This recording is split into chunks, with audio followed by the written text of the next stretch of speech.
Her smile, her name, it was known around the world. Yet more than 16 years after her death, Farrah Fawcett is trending. A university sculpture garden in Texas just built an entire exhibition around her secret life as an artist. Her bronze pieces are quietly selling at auction, and a new generation of stylists is booking clients for a haircut that hasn't been fashionable since disco was still playing in Los Angeles nightclubs. To understand why a woman who died in 2009 is suddenly back in the cultural conversation, you have to go back to the beginning, because almost everything people think they know about Farrah Fawcett is only the surface of who she actually was. She was born Mary Farrah Lenny Fawcett on February 2, 1947, in Corpus Christi, Texas, the younger of two daughters. Her mother, Pauline, kept house. Her father, James, worked in the oil business. It was a modest, church-going household, the kind of home where good grades and good manners mattered more than dreams of Hollywood. What set young Farrah apart wasn't ambition, at least not at first. It was talent with her hands. As a child, she was already winning local art competitions, sketching and molding clay with a patience that seemed unusual for someone her age. That instinct for sculpture would follow her for the rest of her life, long after the world decided to define her by her face instead of her hands. By the time she reached high school, both sides of her personality were fully formed: the quietly disciplined artist, and the striking young woman other students couldn't stop looking at. She was voted one of the most beautiful girls in her class year after year, but teachers who knew her also remembered a kind of focus that had nothing to do with beauty pageants. She showed up. She worked.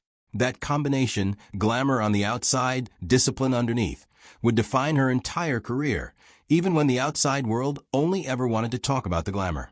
In 1965, a beauty scholarship took her to the University of Texas at Austin, where she intended to study microbiology, of all things.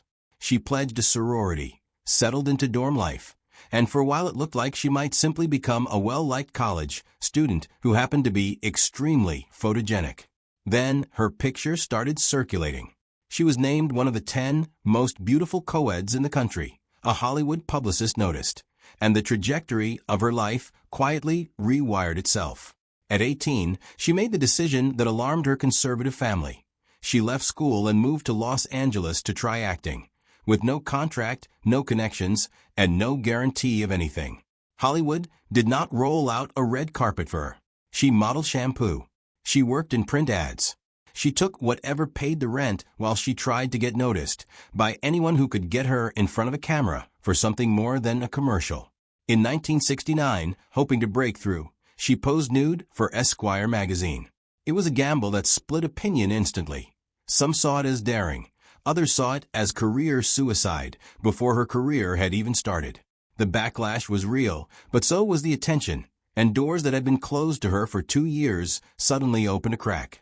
Around the same time, her look itself was becoming a kind of signature. She let her hair fall into loose, feathered waves, nothing engineered, just the sun-bleached, beach-textured style she'd worn since she was a Texas kid. Casting directors weren't initially impressed. Some thought it looked too plain, too girl next door, for a business built on manufactured glamour. They underestimated it completely. Within a few years, that hairstyle would be reproduced on more walls in America than almost any image of the decade. She refused, however, to trade on nudity the way some agents pushed her to. Playboy came calling more than once. She said no every time, even when turning down the money cost her other jobs. It was an early sign of something people would keep underestimating about her for the next 3 decades. She had a line, and she held it, even when holding it was expensive. Her first film credit came in 1969, an uncredited role in a small French production shot partly in Arizona. It was barely a role at all, a college student with no lines, but it was a start. In 1970, she landed her first speaking part in Myra Breckinridge, opposite Raquel Welch.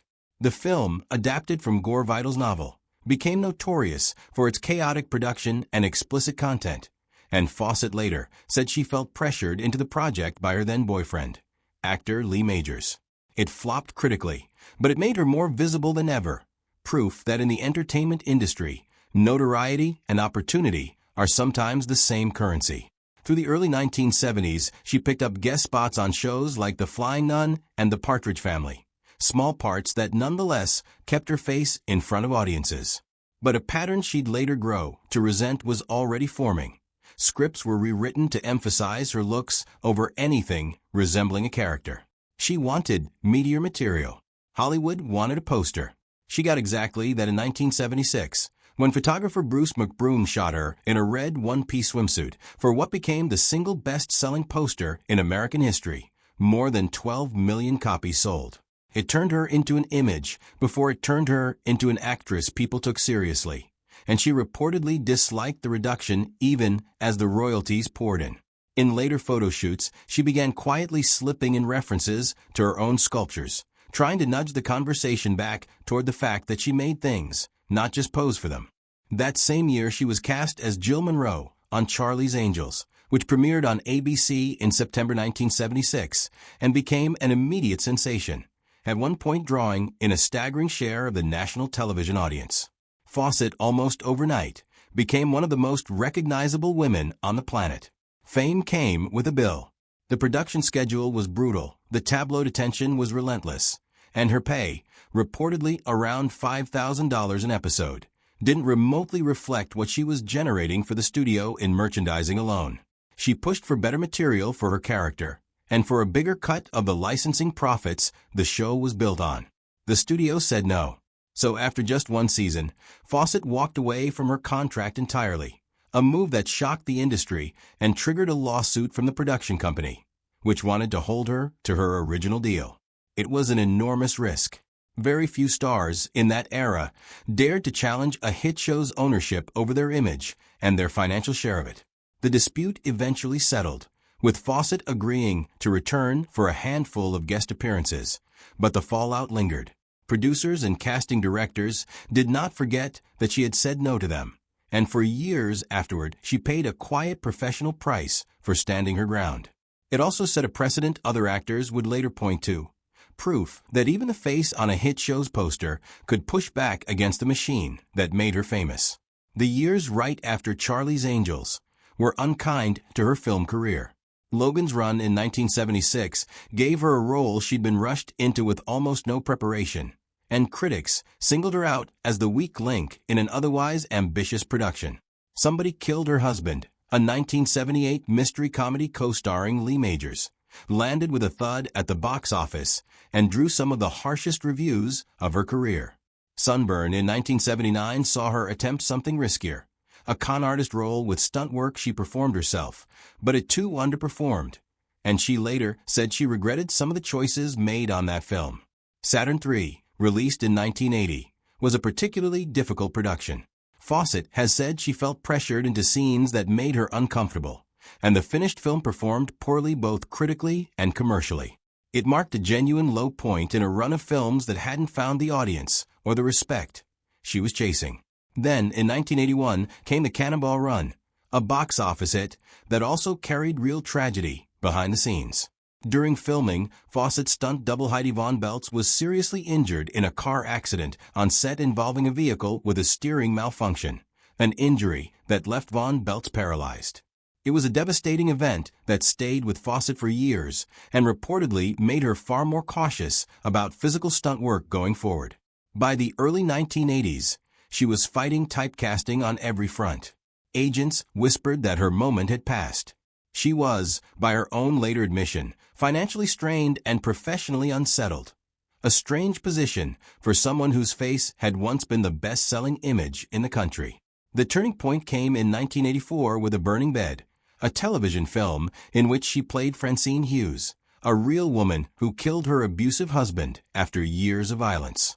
Fawcett prepared intensely for the role and delivered a performance that critics took seriously for the first time. She earned an Emmy nomination and, more importantly, reputation shift. She wasn't just the woman from the poster anymore. She followed it with more difficult dramatic material, Extremities, first as a stage play in 1983 and later a 1986 film, in which she played a woman who turns violently on her attacker, and Small Sacrifices in 1989, a television film in which she portrayed a real convicted child murderer, a performance that earned her another Emmy nomination and no small amount of public debate about the ethics of dramatizing real crimes. Whatever the controversy, the acting itself was no longer in question. Critics, who had once called her wooden, were now discussing her range. In 1997, she appeared in The Apostle alongside Robert Duvall, filmed in rural Louisiana, and drew strong reviews for a smaller, more grounded performance, a long way from the poster and the swimsuit and the angels' helicopter shots. Around the same period, she moved into television again with recurring roles, including a widely noted, playful cameo on Ally McBeal that let her wink at her own Charlie's Angels legacy, and later a run on the drama The Guardian, which brought her a third Emmy nomination. Throughout all of this, sculpture never left her. In 1997, she surprised the art world with a solo exhibition of bronze figures, mostly male nudes, work she had been quietly developing for years while the industry insisted on seeing her only as a face. Reactions were mixed. Some critics took her seriously as a sculptor, others assumed it was a celebrity vanity project, but collectors bought the pieces, and Fawcett kept working at it regardless of what anyone thought. It's this exact body of work, largely ignored at the time, that museums are now building exhibitions around. Fawcett married Lee Majors in 1973, at the height of his own fame from the $6 Million Man. For a few years, the pairing was presented to the public as a golden Hollywood match. Behind the scenes, the marriage strained under the weight of two competing careers and, by several accounts, Majors' discomfort with his wife's fame eclipsing his own. They separated in 1979 and divorced in 1982. Not long after, she began a relationship with actor Ryan O'Neal, a romance that would define much of the rest of her life. On and off for nearly 3 decades, through breakups and reconciliations, culminating in the birth of their son, Redmond, in 1985. It was, by most accounts, one of the more turbulent long-term relationships in Hollywood, marked by real affection and real conflict in roughly equal measure. In 1997, Fawcett took a legal stand that surprised the industry again. She sued her own production company over what she said were unpaid earnings tied to her Emmy-nominated work on Small Sacrifices, and won a settlement of roughly $1.5 million.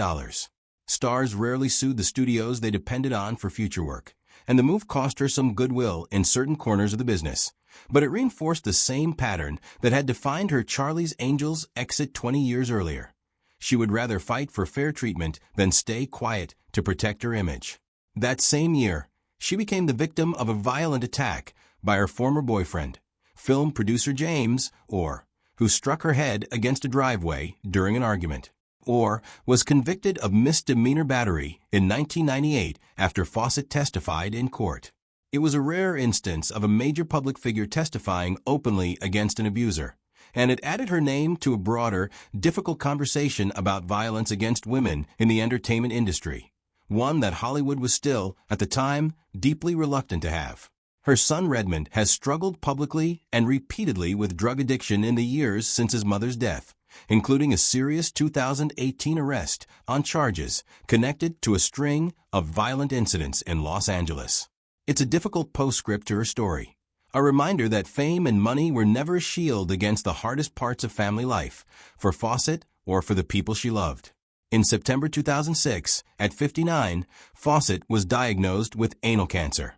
She underwent aggressive treatment at UCLA and initially kept the diagnosis private, choosing to fight it out of public view. By early 2007, doctors believed she was cancer-free. The relief didn't last. By that spring, the cancer had returned and spread to her liver, a recurrence that arrived faster and more aggressively than her doctors had anticipated.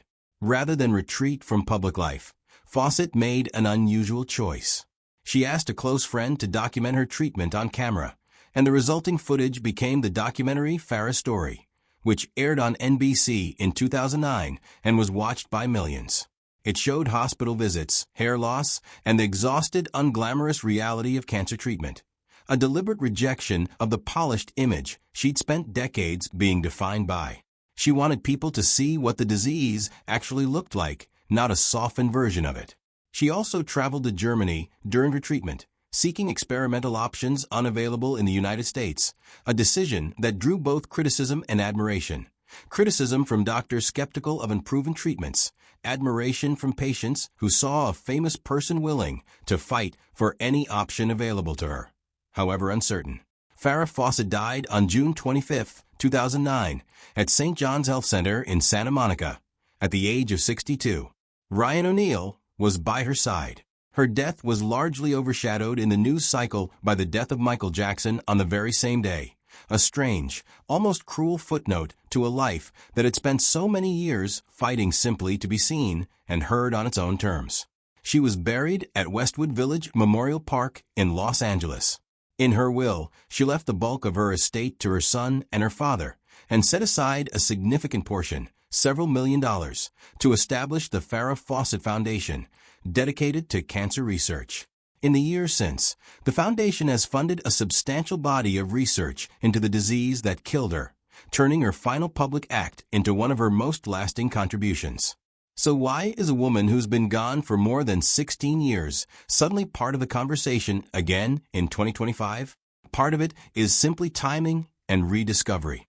Earlier this year, the Umlauf Sculpture Garden and Museum in Austin, a museum built around the work of Charles Umlauf, the professor who mentored Fawcett at the University of Texas decades before she was famous, opened a major exhibition called Beyond the Bombshell.